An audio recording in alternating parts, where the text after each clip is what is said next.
Hey, this is Tom Ekman here at 256 final assignment, trying to do this in 5 minutes. Let's go. This was my science department at the Escuela de la Sierra for the last 3 years in Mexico. I didn't have much. We were under-resourced. We were off it.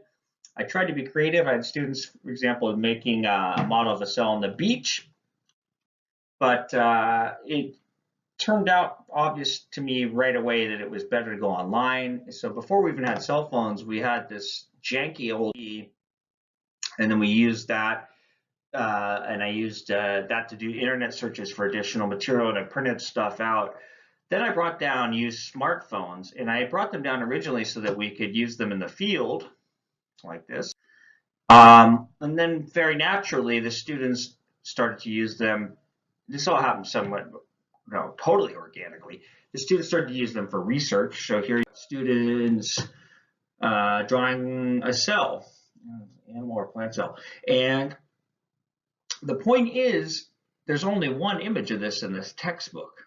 But on the internet, obviously, in Google Images, there's unlimited. So what was interesting to me was which should the students pick and why.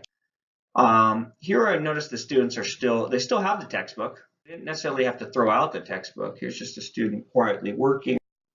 One of the things I noticed pretty quickly was the ability for students to transfer. So like I would give them a real simple example here of, I gave students an example of humans being the organism in this particular case.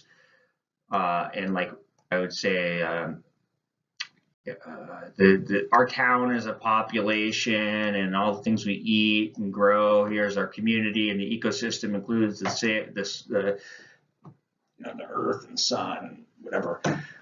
The students could take that information and go online and be like, I want to look at an octopus. And then they would like replicate these kind of levels of analysis using the internet. It was really awesome.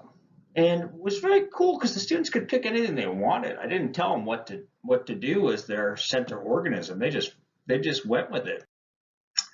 I would also have them search for very sophisticated. This is a very sophisticated idea. This data related to longevity and has to do a lot with reproduction and population problems. And here, I think the students were in charge with figuring this out. They were actually in charge with creating a model of it. So they couldn't just turn in the phone.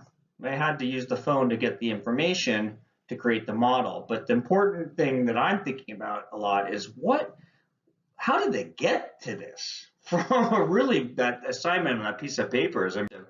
They were also doing stuff that was just like next level. Like most humans can't even understand the idea that the stomach is an ecosystem. These students, and this was a time-sensitive exercise, they figured it out using the phones. I didn't tell them anything.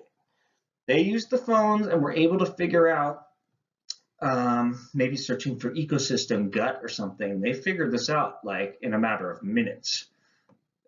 So it was based on the previous knowledge of understanding what a community is and what a population is. But this kind of transfer is like otherworldly because like who thinks of the stomach as an ecosystem? But the kids got it. So I think of this as my tentative idea was multi-layered mobile-enabled learning. But my case example and what I'd like to study is what goes through these students' heads when they're doing a search on Google Images, and in this case, something real basic to ecology like a food web. One of the first things they're going to notice is that food webs exist all over the planet, and